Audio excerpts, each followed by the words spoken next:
welcome everybody, and thank you very much for joining us today. Today, we're with a guest that I think I have followed, admired, and thought, man, I got to interview this guy one day because boy, does he know his stuff when it comes to early stage startup investing. Brian, welcome to Ask an Angel. Thank you very much for joining us today. Thank you, sir. It's a pleasure to be here. Always good to chat with you, Jeffrey. Well, so I think that the way we want to start is we'd love you to give us a bit of a background on yourself, where you kind of started, where you've kind of gone to, and where you are today. And then one thing about you that nobody would know. So one thing about me that nobody would know. Let me start with the boring stuff, and then I'll get to something that folks don't know about me. Everybody knows everything about me. I'm so public about everything. Every fight I pick is the most public fight in the world. But I'll start with where I came from. Like I'm an Irish guy, born and bred, 51 years ago. And then I spent the past 30 years really traveling around the world. I had a property development company over in the UK, which did pretty well. I had a consultancy company, which got gobbled up by Regis. I then had a technology marketplace, which my partner took from me. So, I've just been quite fortunate in my roles through life. And during that period, I lived in about 50 countries. And I've had the fortune of being everywhere in Latin America, all the way through to Asia and Southeast Asia and Eastern Europe and Western Europe. Only places I haven't been, which I really want to fix that in the next 5 or 10 years, is India and Africa, which are incidentally, I would say, the greatest hidden gems in the unicorn space over the next 5 or 10 years. And we're investing heavily into both regions. And then I found myself in Santa Monica after living in about 10 or 15 cities around the States. Great places I really enjoyed, like New York and Boston and Austin and Houston and San Antonio and San Diego and all those great places. And then finally settled down here. And I realized that, after years of taking, I don't think necessarily in a terrible way, but just enjoying life and taking everything that this entrepreneurship and creative lifestyle gives us, I decided I wanted to try and give back and got involved very heavily in the early stage startup space, got involved in, opening up the place I'm in here right now here at Expert DOJO 5 years ago, or maybe even 6 years ago, which was really a temporary experiment. And the idea was, let's open it up and just study entrepreneurship. Let's bring in entrepreneurs, let's study them, let's watch them, let's see what happens with them, and then see if we can learn something. There was no intention of an accelerator or an international accelerator or anything like that. And then that evolved then 6 or 12 months later into a mentorship studio, and then that evolved into training, and then that evolved into a venture studio, and then that evolved into an accelerator. And then here we are, 4 years later, where now we're investing $50,000, $100,000 checks. We have about 70, by the end of this month, we'll have 80 investments already done. And we intend to do another 80 to 100 investments next year. So we're investing at quite a clip, and things that people don't really know about me is obviously I have major issues with myself, because on one side of it, I am purely a venture capitalist. That is what we do. But on the other side, I absolutely hate what we do to entrepreneurship inside venture capitalism. I think that in many ways, we are absolutely destroying America and helping fast forward its decline as a nation that's already lost out to Israel many years ago, which is fine. But what is not fine is we've just lost out to China on a technology level. We're just about to lose out to India, and we're just about to lose out to many, many, many other nations. And I think that is principally driven by an economy which is led by venture capitalists. Well, I completely agree with that. The video, I'm going to say it's a bit choppy, so I'm not sure if it's a connection end that we're having, but it is going a little bit slow. So we'll just work our way through that. Just a heads up. So now let's get one personal thing about you that nobody would know. So I love traveling. I mean, I'm a gypsy at heart. That's me. If you say like, what's my favorite thing to do in the whole world, man, I would get an RV and I would travel around the United States, and I would be happy as a clam. Not one other thing would I need. You know, maybe my boy would come with me. It's pretty safe to say my wife would not come with me, right? Which is why I haven't done it yet. But my time will come. I am a secret, hidden trailer park guy, and I will have that RV as soon as we get our unicorn. I love it, man. Yeah, I feel you on that side of things. It's the adventure side is always great. Um, okay, so one of the things that I thought what I really enjoyed was I went through, and of course we've had discussions. I've learned, did some research on yourself, and I really enjoyed your TED talk.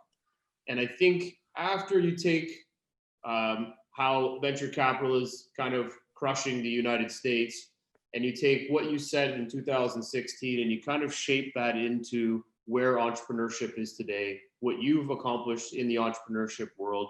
Has any of your philosophies or theories changed around when you first started talking about this and diving in and helping entrepreneurs? Has your mindset changed, or is your goal stayed the same, that you want to invest in as many companies as you can and help as many companies get off the ground, because that's really where the win is? So I don't think we're going to make a damn bit of difference to America as an economy just by the fact that we invest in underrepresented founders, or just by the fact that we'll have 100 to 300 companies, or even by the fact that we expect to have a higher rate of success within entrepreneurship. I don't think that will really move the ball. But what it will hopefully do is will make us a couple of $100 million. And then we will take that couple of $100 million and we will get to my real goal, which is I truly believe so strongly in entrepreneurship. I believe it is the only solution to all of the problems. And that when I say all of the problems, the fact that healthcare is making us bankrupt, and if healthcare doesn't make us bankrupt, our college education is going to make us bankrupt. And if that doesn't make us bankrupt, it's the fact that our jobs can't afford to pay us the money that would take us to old age. And if that's not going to kill us, then it's the fact that we all live way too long these days. So we can't afford that last leg of life that we have because we don't have the money. And so entrepreneur ticks all of those boxes if you can get to it early enough and if you find the right endeavor. And I don't mean necessarily a venture road, I mean build something great. And then on the other side of the hierarchy of needs, then entrepreneurship ticks all the boxes of creativity, right? We come to this world, the objective of us being here, none of us know, but what I know it's not is just getting into some boring, horrible middle management job, being in that job for my entire life, and just being grateful that just before I die, I made it to my deathbed. Like, I don't want any of us to live that life. I want us to have this great creativity and bringing it out and then doing whatever we choose to do.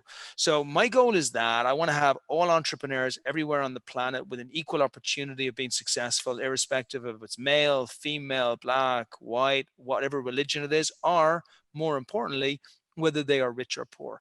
And that endeavor will start after we make a ton of cash from this endeavor. And then my only other point, you made a really good point, which is like, have my views changed from previously?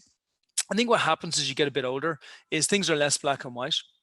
So I don't believe that venture capitalists, neither me nor anybody else, wake up in the morning and we say, hey, it's an awesome day to be sexist today. And it's an awesome day to like pick some privileged founder who comes from a really good family, rather than finding a better entrepreneur who's building a better technology, or saying, hey, we're just going to take some shitty app that requires nothing more than a QR code and we're going to pretend it's $1 billion company. Like, I always love when Compass Real Estate got called a tech company, or when WeWork got called a tech company. It's like, come on, who's smoking what here? Like, we know what this is, but what's happened is, like, we've obviously moved away from the mark. So I don't believe people wake up and say, that's what I want to become. I just think what happens is we move towards the easiest path. And if someone says to us, hey, Brian, you can make a ton of cash today, and you can make a ton of cash by doing this, and this doesn't seem particularly bad. Now, it may not be the fairest thing in the world, and it may not be the right thing to do, but it's not the wrong thing to do in our minds. And then it's like, it's that great saying, which is that you don't need bad people to do bad stuff for evil to exist in the world. You just need good people to do nothing, right? So I now believe that there is no black and white. There are shades of gray. And I believe that if we can show that there's a sufficient amount of greed and opportunity in the space of actually working with great technology and great entrepreneurs, then more and more VCs will kind of take my viewpoint and say, hey, maybe we should like focus in that direction. I love it. And I think that you cleared to note that it really does come down to making a difference yourself and growing that, and getting people to follow and be part of your vision. And that starts with the startups, the entrepreneurs, and then it goes to the investment community. And eventually over time, as you continue to build success, people start to see that herd mentality. They all start to come. They all want to join why you're successful. Why are you getting entrepreneurs to break the power rule? Why are you changing the way the dynamics work? And I really like that. I think it's a great way to drive your business, but it's also a great way to build people around you to see that there is a way of doing something different and do something for the better. I agree. And what I also like about that is that you're kind of supporting of entrepreneurs.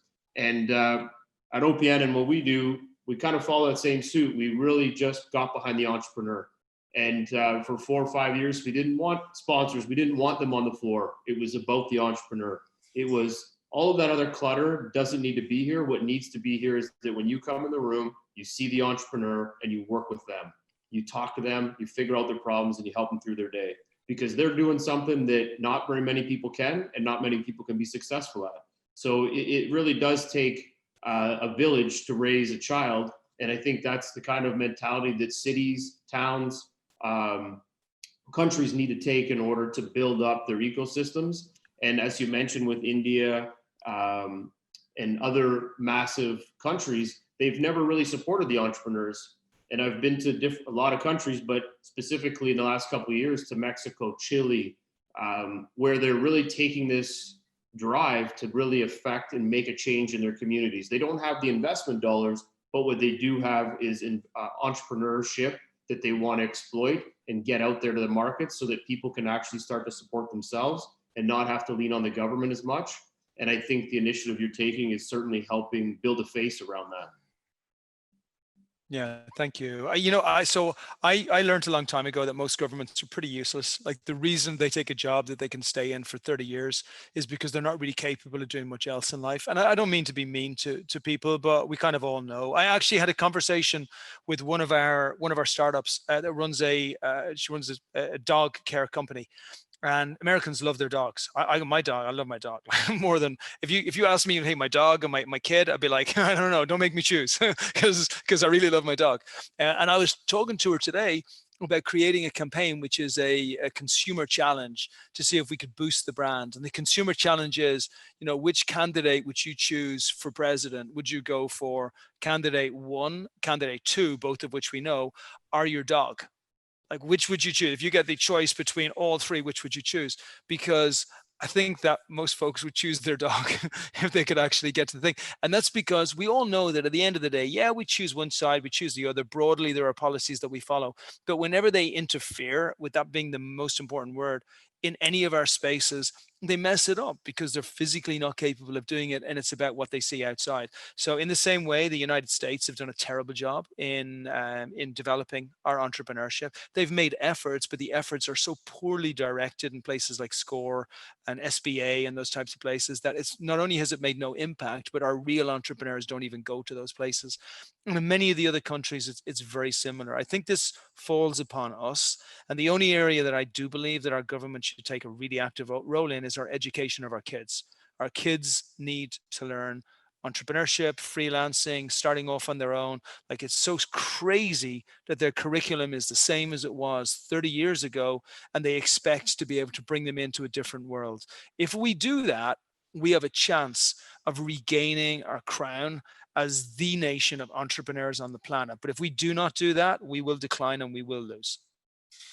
That's a great point. And I think that there's one other role that I feel the government can support in, and that is in early stage prototyping funding. I think that there's a lack of funding at the beginning of the stream.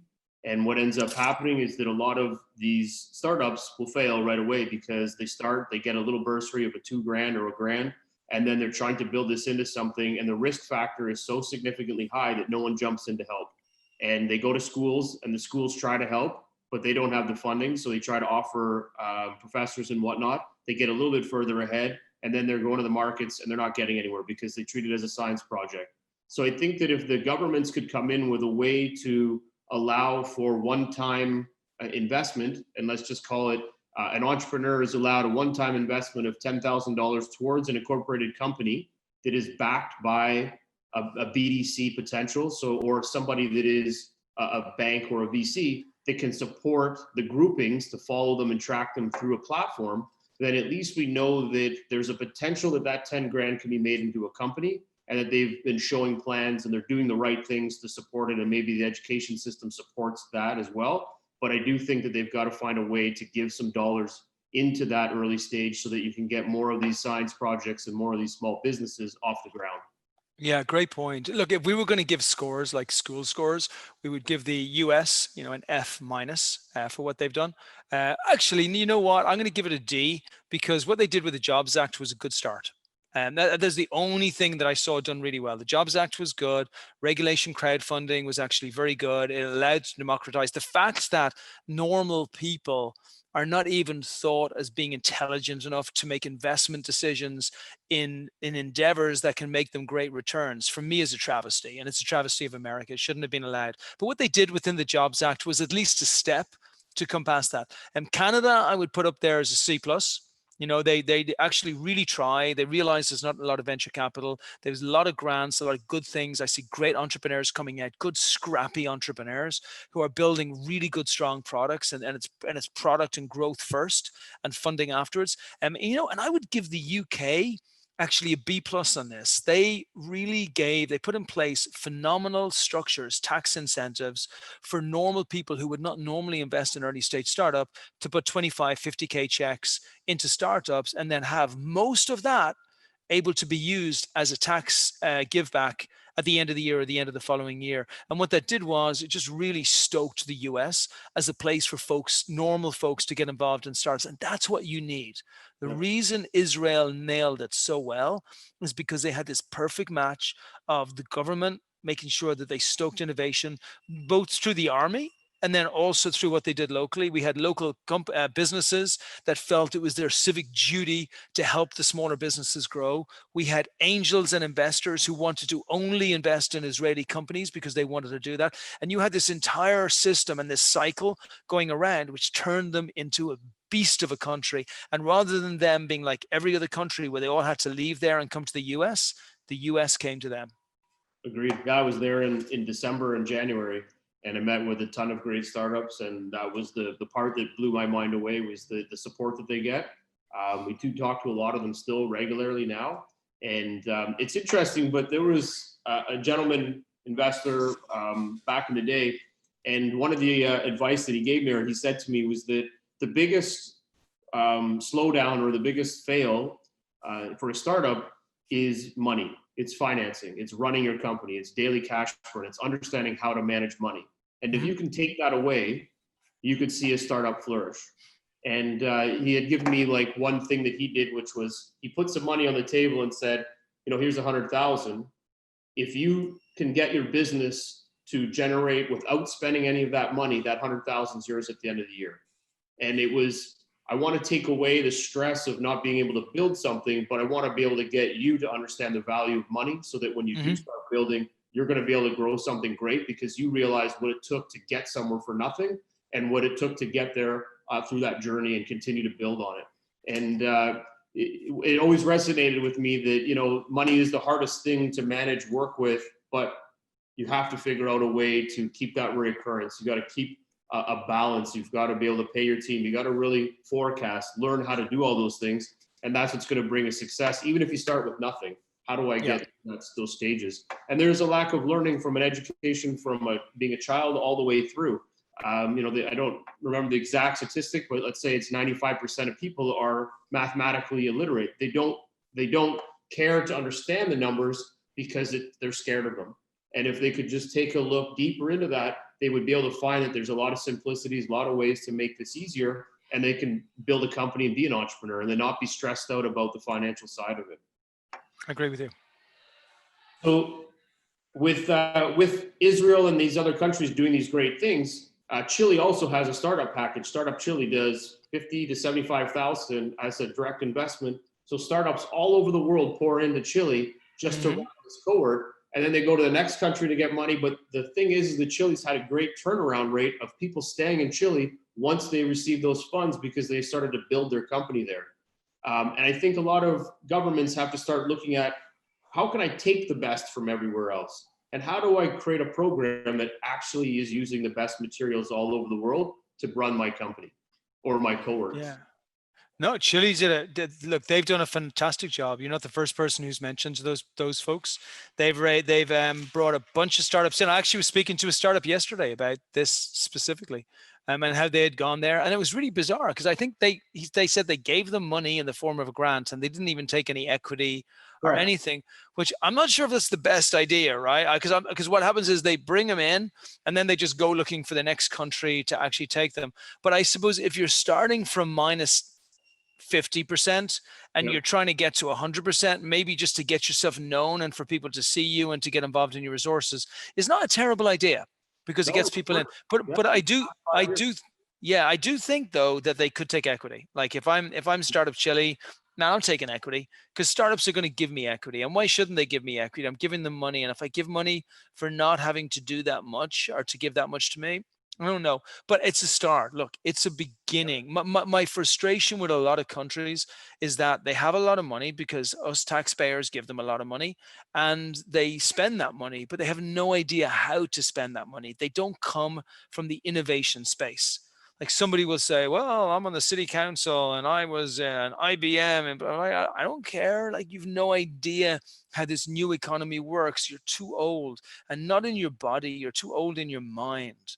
Like you don't understand this. So I think we're going to see a future where there's just a lot of folks like you and maybe I around where they create innovation hubs, and those innovation hubs are managed and run and led by private organizations, by people who have been directly involved in the innovation space, who understand the innovation space. And I also think, take Mexico, like what's the problem with Mexico? They don't measure. So Telefonica have a great fund down there that they do stuff. Televisa have a phenomenal fund, but it's a waste of time. It's a waste of time. They've brought tens of thousands of startups through their program with zero measurement. Now, I'm sure if one of their folks was listening to this, they would say, Brian, we do have measurement, but you don't. Like, you don't have the real measurement that we need to see what are the levels of success within the startups based on what you've given them. Like, what is the learnings that you've taken that helps the next generation of startups become better and stronger and faster and fitter? Like, just being there and offering money is almost worse. It's like offering a beer to an alcoholic. Yeah, he may be thirsty or she may be thirsty, but a beer is not necessarily the best thing to give them. So I think the countries have got a lot to learn. And I think the only folks that can teach them are the people who are deeply in the innovation space in their own places. And you make a good point that it's the people that are heavily focused in that area that can really benefit and help those larger communities or the governments. And these governments have to think outwards as well and start to reach out and try to find ways to be innovative, but also tap into that entrepreneurship and learn from the people that are doing this every day. Yeah, I would say, Jeffrey, I would just add one extra point. I would say, look, if a government official came to me, which they never do for some reason, who knows why, but I would say to them, only two rules to follow when you're dealing with us, right? Number one, give us all of the money that you want to give to startups, and then we'll make sure that we show a total flow through to all of the startups. And number two, don't ever call us again.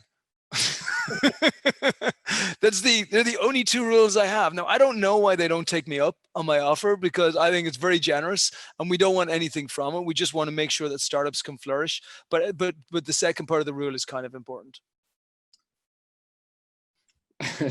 That is good. Yeah, it puts me speechless. I'm not sure the best tactic on that one to say, but I will transgress into a few of the other comments that you made, and I think one of them is that what you guys have created is there is initially a lot of handholding that's going on in the startup world that you guys are helping with, and I think that that's what's making a real big difference.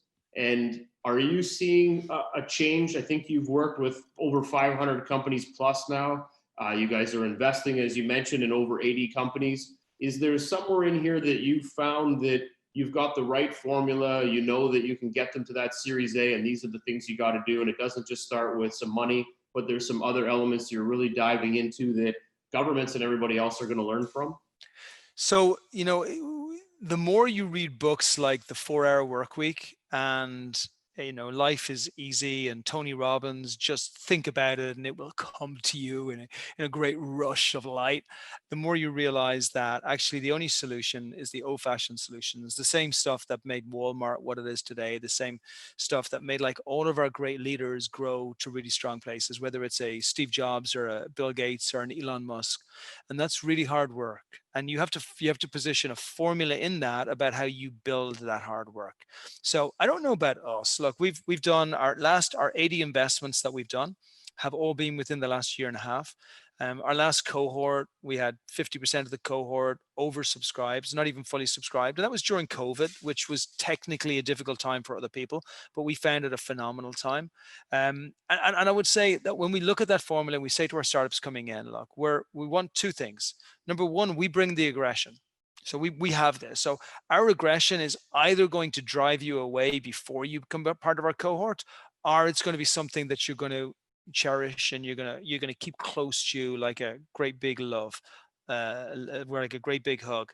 And then the other thing that we want from them is we want them to be able to execute. The part of execution is super important, and execution has got like 3 or 4 parts to it, right? So the first part is you have to have a product fit which is going to be fit for purpose for the user experience, and that is a huge conversation on its own, but it needs to be something that folks want and that folks need, and that you've worked out how to get that to them, right? The second thing we then look at is, do you have the team in place? And I don't care what school they went to, I don't care what gender they are, I don't care what color they are, I just care that they fill the skill gaps. So if you're building a tech product, like please don't be a biz dev founder where you've hired some guy over in India to do your dev for you on a platform. Like, make sure that you have all those skill gaps which are filled in. And then the final one is that we can really, what we call island hop. And like, let's say the first island is $10,000 a month in revenue, and the next one's 100,000 a month in revenue. The next one's $1 million a month, the next 10 million a month. Like, I want you to be able to paint a bridge, or I want to be able to paint a bridge between those different islands. So I can show you, I can see how you're jumping from one island to the next and the next to the next. And then just look, underlying all of this is that we know that every company that gets set up is 15% complete. I don't believe in pivoting at all. I don't believe there ever was pivoting. I just believe a company is never more. In the same way that Expert DOJO was 15% complete when we launched our laboratory on top of the Santa Monica Mall, which was just to study startups. Like, at that time, we recognized that there was a huge problem, which is that too many startups are failing. Like, that's the problem that we're fixing. The fact that we're an accelerator today just means, or even an international accelerator today, just means that we listened to what we were hearing from people. So we did the lab, and everybody's like, okay, is this all you're going to give us? Free space? And we're like, well, yeah, we're not charging you. And they go, well, can't you do more? Okay. That's taken us from 15% to 17%. Now we know we need to build in training. It's like, oh, you just do training? Well, what the hell use is training if we don't have people to work with? Oh, maybe we get some mentorship. And then so what happens is you build that company and you go forward. But if you don't have the ability to execute on all of those levels, you will never be able to follow the clues that take you from 15% all the way through. And then look, after that, we just build a structure with all of the companies who come through. We really hold their hand tight at the beginning.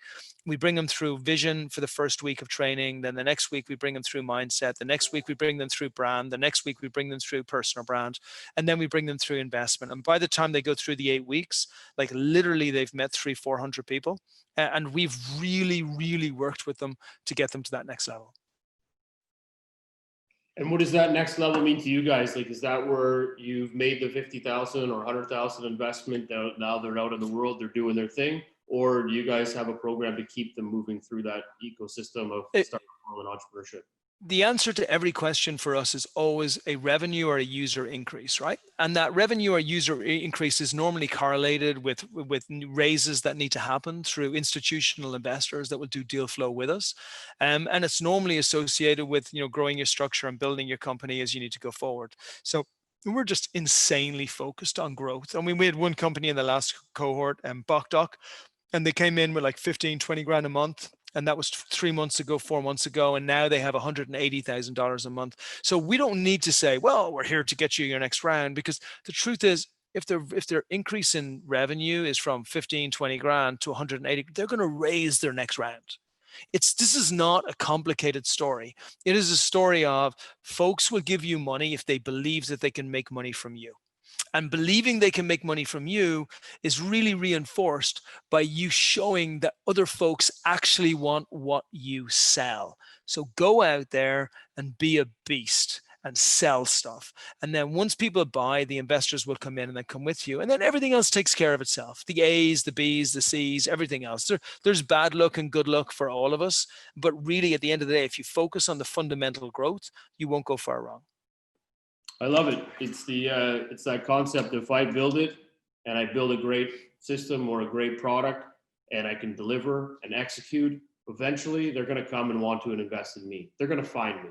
You're going to find them as well, but they're going to find you because herd mentality says, I want something I can't have. And right now you're growing and you just went from 20 to 180,000. My ears perked up. I'm interested. That to me is awesome. So that's what people are looking for. They want to hear that story. They want the growth story, but you got to put the hard work in to get it there.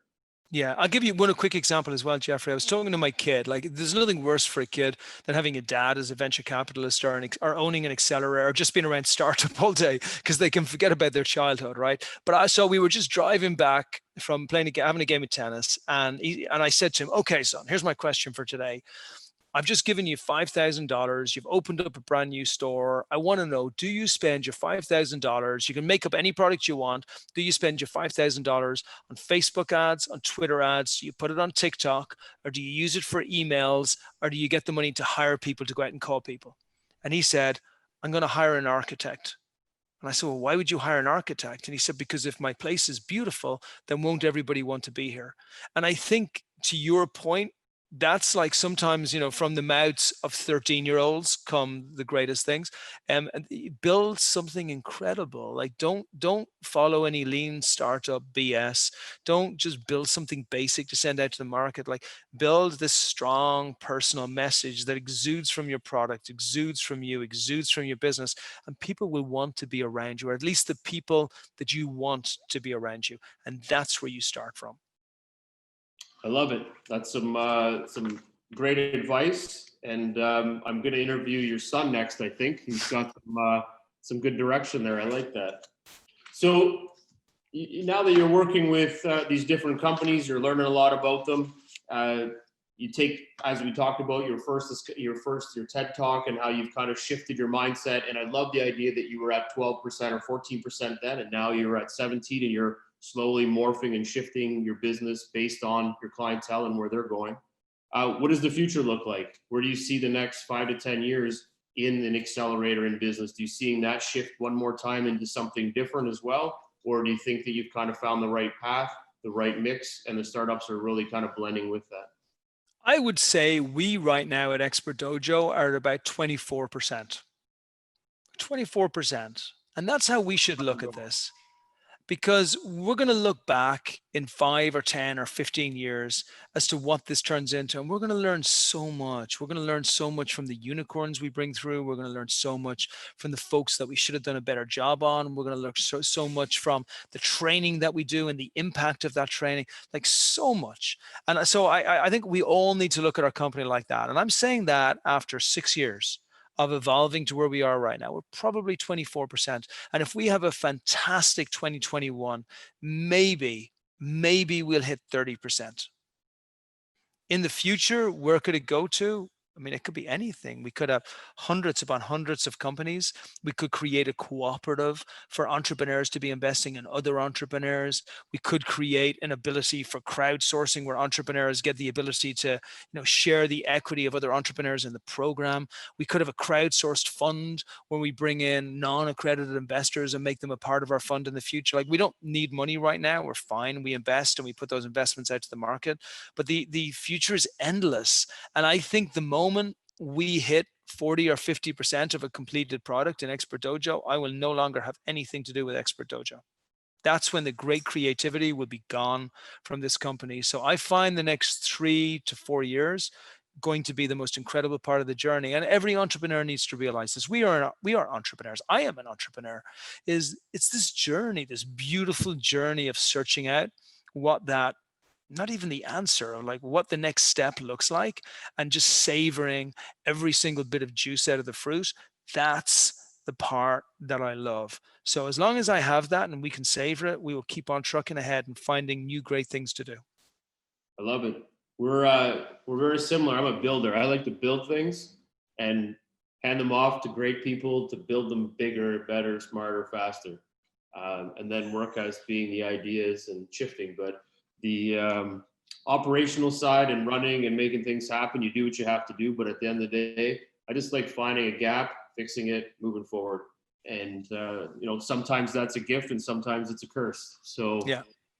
it doesn't allow you to stay very focused. So that's why you need some great people to keep that focus going. So I like the idea that in 3-4 years you might not be there, but the idea and the growth of the build of the business is going to keep driving forward and keep getting bigger, better, smarter. So Because it may require different people. And sometimes, by the way, the with entrepreneurs who come through here, we say to them, look, there's going to be 4 different phases you're going to go through. You're going to go through your Viking phase, your gladiator phase, your Knights of the Round Table phase, and then your sensei phase, right? And those phases are going to be, when you're like a vicious outreach person scaring the shit out of every island and land that you come into, and then to the next stage where you're focused entirely on the efficiencies and the process and the structure, which is where you go to your more gladiator type phase, and then to the Knights of the Round Table, where everything is about making sure that every single person at that table is better than you. You are irrelevant to that table. And then to the sensei stage, where you just sit in a corner office and everybody's like, oh yeah, that's the dude. He doesn't do much, but that's the dude who started the thing, right? And then so you want to go through that entire process. The genuinely the funnest part is the Viking phase. It's also the scariest part, because it's when you don't have the money, when you're not put, you have to, you wake up every night and you wonder what the hell you're doing. But it's definitely the funnest part, because that's when you go to pillage. I love it. I'm writing that down. I'm going to use that one. I don't know where yet. Always. Fit that in. That's brilliant. Well, I think what we're going to do now is we're going to jump into our rapid fire questions, if that works for you. Hit me. We learned a lot there, and I think now we can make that quick shift. So, all right. So, how did you get started in early stage startup investing? I mean, it's a journey. It was a 30-year journey that took me here. I did some small investments as we turned it from a laboratory into the venture studio. And then suddenly I did a couple of small investments into it. And then after I did a couple of investments into it, then I brought in my partner, and my partner desperately wanted to invest in the early stage startup space. And he became our LP and I became the GP. And I just believe in that. Like you want to spread yourself very wide. You want to make sure that if you're in a space, that you're the loudest person in that space. But that doesn't mean you have to be the emptiest vessel. It means that you have to have something to say, or you have to have a conversation to start. And I just made sure that I put myself into that place in Southern California, so that when the time came to have a fund, which by the way, I hadn't planned to do. That's what I meant about the 15% to the 16 to the 17 to the 20 to the 22. Like, it happens because you're executing what you're doing extremely well. And then that takes you to the next level. And now me and my partner have never looked back. Like, we've got 80 companies. We'll have probably 150 companies next year that we'll have investments into, and we'll grow it up to 200-300 companies and then see where that takes us. Love it. What's your favorite part of startup investing? Man, it's not investing. It's just getting into the trenches with the startups and working out how we grow their business. Like, I could care less about investing. We try and make good investments rather than bad investments, but it's all about really getting in the trenches and making sure that we just drive the business forward. I love it. How many companies or dollars do you invest per year? We will do, so we're going to do we do like 50 to 100K per investment, normally 100K. And we did 48 investments this year. So what, like $4 million bucks. And next year we'll probably do about 7 to 8 million. And then we'll also do follow-on investment of $1 million checks. So I would say, 15 to $20 million we'll throw in next year. Awesome. You mentioned you do follow-ups. That's amazing. Any notable portfolio companies you'd like to share? So, before we became, because I have loads, but they're all a year and a half old, or 18, 19 months old tops. I got this great company, bunch of great companies in Africa. Star News is one of them. They're just about to get around from a major tier 1 VC. They're doing about 5 million. They have about 5 million subscribers right now. They're doing about $200,000-$300,000 a month. They'll do a big Series A next year. Unlu over in India, again, they'll do a big Series A next year. They're probably going to do $300,000 in December, and they only launched 3 months ago. We've got BokDoc, who I mentioned earlier on. We've got SmartPlate, which Tony Robbins just put an investment into with a bunch of his friends. We've got GeoJam that Mariah Carey has just come in as the chief talent officer on. We've got Happy Bond, which we've got Cesar Milan, the dog whisperer, who's an investor and a partner in that company as well. We've like, there's loads. There's literally, this wasn't rapid fire, there's 25 companies that I would mention that I'm so proud of right now and I feel awesome about next year. And then there's another 25 companies that I would say are just going to do great. It will take a tiny bit longer. And then there's like probably 10 that I would say, I'm a little bit worried about those guys. Fair enough. Any specific verticals that you like to focus on, or you sound pretty We general? like them all. We like them all because we've got a lot of specialization within all of the different areas. Brilliant. Any preferred terms that you go for when you are making an investment? Yeah, early stage, we do the 50K for 3.5%. We do very, very similar to normal accelerators, or 100K for 7%. Perfect. What's your timeline for investment? 1 to 3 months, right away? Like one to 3 days if we like the company. We're early stage. If we like a company, we're investing in a company a week right now. So we can, I saw a company this morning, made an offer this afternoon. Love it. Do you look to lead rounds? Yep. Board seats? Either. No. What's the point? We're too early. We're not valuable enough to have to take a board seat. So we let them do that, but we will take a board seat if they want us to. So I just took a board seat with a company that had a slightly difficult board, but we'll never ask for it. Okay. So now to jump into more of like a heartfelt story, one of the things that we always like to hear is some great war stories. You talked about the Viking, the Sensei. Is there a company that you think that they could have won or failed, but they really battled hard and they really proved what entrepreneurship was all about? Wow. I mean, I have so many stories of people who've gone through hell. Like I've got one company, Maven's List, where the guy came out of the projects, real tough area. He decided to put himself through college in Chicago. He met with a phenomenal guy up there who just helped him out. He took a job working in a subway, made his way through college, started working within the influencer space, slept in his car for about a year and a half. And he started this company called Maven's List, which now introduces influencers to brands. And they have some of the top TikTok influencers in the country. Like when I say some of the top, he's got 7 of the top 10 TikTok influencers in America, along with a bunch of other folks such as Paris Hilton and other people that they're working with too. So it's just a beautiful story of someone. I mean, there's a lot of stories I have about, middle class white guys who have gone through really difficult times where they couldn't pay their mortgage and that type of thing. But that's not really, I think there are way deeper stories and more interesting stories of folks that started off with nothing and they had to build from a place of zero. And they knew that build was not just about building a company, it was about building themselves first. And I think that's also one of the biggest things America can do is like help our poorer classes have a better relationship with money. I agree with that. I think that's common everywhere. And I think there is a lot of education that needs to happen there as well. But also, not just education, it's also giving someone a leg up and helping them, just like we're doing with entrepreneurship. It's the same thing in society. It's helping people. We're in this together, but it seems to be separated all the time. And I don't really get that myself. But these are the types of things that we can hopefully change in time.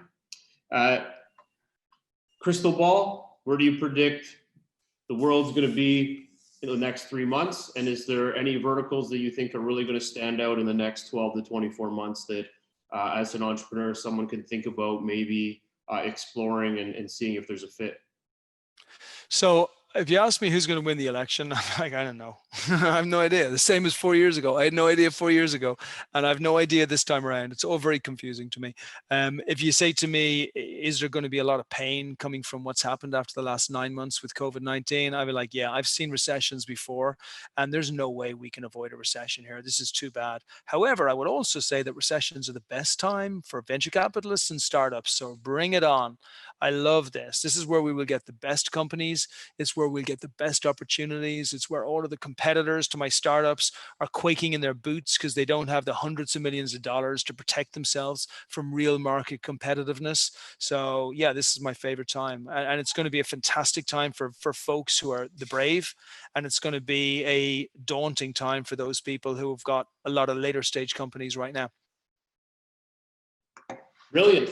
I like that. So I think we've done this nice little journey from what the world and the governments can do to support startups and what it's to be an entrepreneur and all those great things and what it takes to kind of fit inside of Expert Dojo and what entrepreneurs really need to focus on and how they can be better and how they can get to the stages they need to, how you invest. So a lot of great learning. So now we're going to shift one little bit more and we're going to talk about a couple of different things. 3 questions. What's your favorite sports team?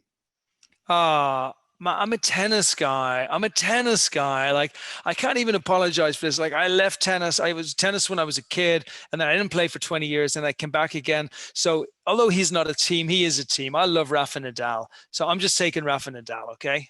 I love it. Hey, that's a team, man. He had to build it to get there. It wasn't just him. He had a whole team helping him and supporting it. So I'll take that. He's a beast. He is. All right. Your favorite movie? Oh, man, I love Shawshank Redemption. It's an awesome movie. You know, I gotta say, like, I'm gonna throw in Ferris Bueller's Day Off because it goes back in time, and I'm also gonna throw in Office Space as well.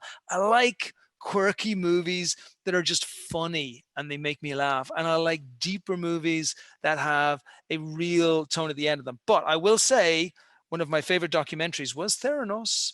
I did find that was a really interesting documentary, and I saw both. I watched them both, and I listened to the podcast as well.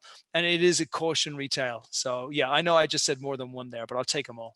Well, they're all fantastic, and I did the book and podcast, all of that. Theranos was quite the shocking following the money, and WeWork fits right into that at the same time. But if we go back to Ferris Bueller's, because I'm a huge fan of that, and now I'm like, I got to watch that tonight. What would be the character you would play in that movie? Or in the 3 movies you picked? I'm just looking for the character. Who would you play? Man, I'm his friend. I'm his friend. Like, I'm that guy. I'm not Ferris. Like, I'm his friend. I'm the guy who's with him, who's worried about my dad's car being scratched, but I want what's best for him. So that's where we should be. Yep. I love it. Well, that's great. Well, Brian, I want to thank you very much for taking the time today. I learned a lot. I really enjoyed the conversation as usual. And in the fashion of what we do at Ask an Angel, outside of thanking you for all of the advice and all the information you provided, we like to leave you with the last word. So anything you want to say to investors or to the startup community, we give it to you. Take it over and share away. So my message to both is exactly the same. Startups, investors, this is the greatest time of the next 10 years, right here, right now. If you have an idea, you want to get it started. If you're looking to make investments, don't put too much investments into early stage startup, maybe 5-6% of your portfolio, nothing more than that. Check very carefully on your startups, make sure that they have the traction to give you the best chance of being able to get a return from it. But this is the time. And if we look statistically back over the last 50, 100 years, it's always been the time. So get out there, make it happen, be a beast, focused on traction, and build an awesome unicorn. I love it. Unicorns and up. Well, I got my notes. I'm going to share some of this dialogue. I love it. Brian, thank you very much for today, man. It was awesome. Thanks, brother. Always a pleasure. Well, that was awesome. I met Brian like 5 years ago, I think 4 or 5 years ago. And it was through a mutual contact from, he was in Canada, traveling and touring around. And he said, you guys got to meet. So it was very exciting. He was from Australia. And it was great to meet Brian. We've chatted a few times. We were on a panel a month and a half ago, and I got to get him on here. And you know what? There was a lot of great learnings from there. I love the whole idea that they're in a business and they're now at 24% and they're working to get to 30, and they've been doing this for 6 years. So you know what? And the biggest thing he said was, it's the hard work. The hard work gets you where you need to be. You know, entrepreneurship's not glamorous. Everybody wants it to be. They think it is. But at the end of the day, it puts in a lot of grit, a lot of hard work. You got to do the job that nobody else wants to do. So work your way through that. I love the idea of being a Viking, a gladiator, Knights of the Round Table, and then being the sensei. I think those are 4 great ways to line up your position of where you want to be in your business and where you got to start. So he had some great startups, some great information on how governments can really help out. Really enjoyed it. That was great. Brian, you're a pro, and we're glad we got to chat with you today.